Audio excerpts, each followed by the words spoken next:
Hola, bona tarda. Em dic Èlia, soc mestra de primària i avui us vinc a presentar la meva activitat. És una adaptació de l'enfonsar vaixells. Aquí tenim l'enfonsar Corobite número 20.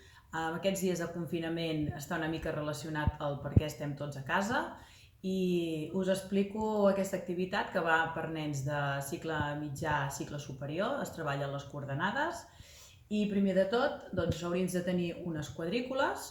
La quadrícula aquesta serien pels meus virus, la següent quadrícula seria pels virus que jo li vaig dient als meus companys, amb el company que jo jugaria.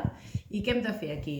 Hauríem d'omplir 4 quadradets, que seria un virus, 3 quadradets, 2 virus, 2 quadradets, 3 virus, un quadradet, 4 virus.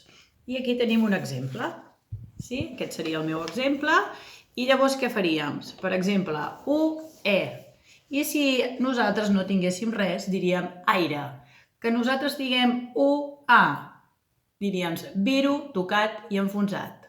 Sí? Espero que us agradi. Gràcies.